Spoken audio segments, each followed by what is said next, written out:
रात के ठीक 2:17 जब पूरी दुनिया गहरी नींद में होती है, जब सन्नाटा भी आवाज करने लगता है, तभी आरव का फोन बजता है।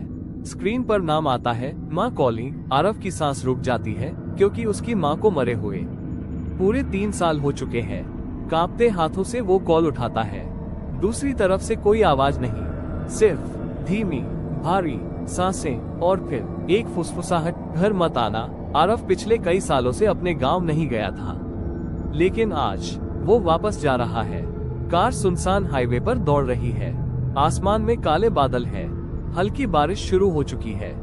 उसका दोस्त कबीर उसके साथ बैठा है। कबीर पूछता है, इतने साल बाद गांव क्यों जा रहा है? आरव धीरे से कहता है, घर बेचने और कुछ यादों को हमेशा के लिए खत्म करने। तभी कार का रेडियो अपने आप चालू हो जाता है। पुराना गाना बजने लगता है, वही गाना जो उसकी माँ गुनगुनाती थी। आरव घबराकर रेडियो बंद करता है, लेकिन गाना बंद नहीं होता। गांव की सीमा आ जाती है। पुराना टूटा हुआ बोर्ड हवा में हिल रहा है। कबीर कहता है, यार यहाँ नेटवर्क भी नहीं आ रहा। आरव फोन देखता है और उसका चेहरा सफेद पड़ जाता है। 10 मिस्ड कॉल, सब माँ के नाम से। घर सामने खड़ा है, पुराना, सुनसान और अजीब तरह से जिंदा सा। दरवाजा आधा खुला है, जैसे कोई अंदर से इंतजार कर रहा हो। जैसे ही वो अंदर कदम रखता है, ठंडी हवा का तेज झोंका आता है। दीवार पर लगी फैमिली फोटो उसकी नजर में आती है, लेकिन कुछ गलत है।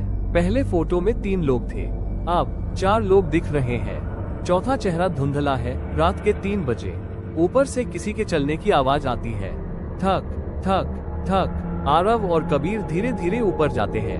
कमरा खुलता है। कमरा खाली है, लेकिन आईने पर लिखा है, तुम वापस क्यों आए? आरव को अपनी माँ की पुरानी डायरी मिलती है।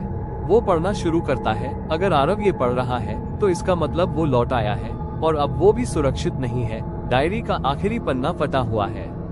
अगले दिन गांव के पुराने पंडित उससे मिलते हैं। पंडित धीरे से कहते हैं, तुम्हारे घर में मौत अचानक नहीं हुई थी। आरव पूछता है, मतलब?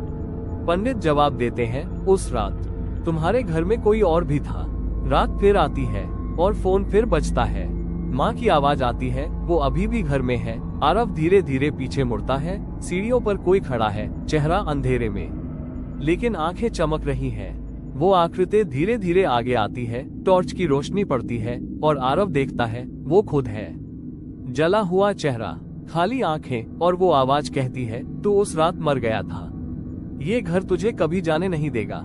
डायरी का आखिरी पन्ना मिल जाता है। उसमें लिखा है, उस रात घर में गैस लीक हुई थी। आरव, कबीर और मैं तीनों नहीं बचे। आरव के हाथ से डायरी गिर जाती है। घर की लाइट जलती बुझती, जलती बुझती। दीवार पर फोटो बदल जाती है। अब फोटो में कोई इंसान नहीं, सिर्फ घर है। फोन फिर बजता है। स्क्रीन पर नाम आता है, आरव कॉलिंग, और कहीं दूर किसी और का फोन बजना शुरू हो जाता है।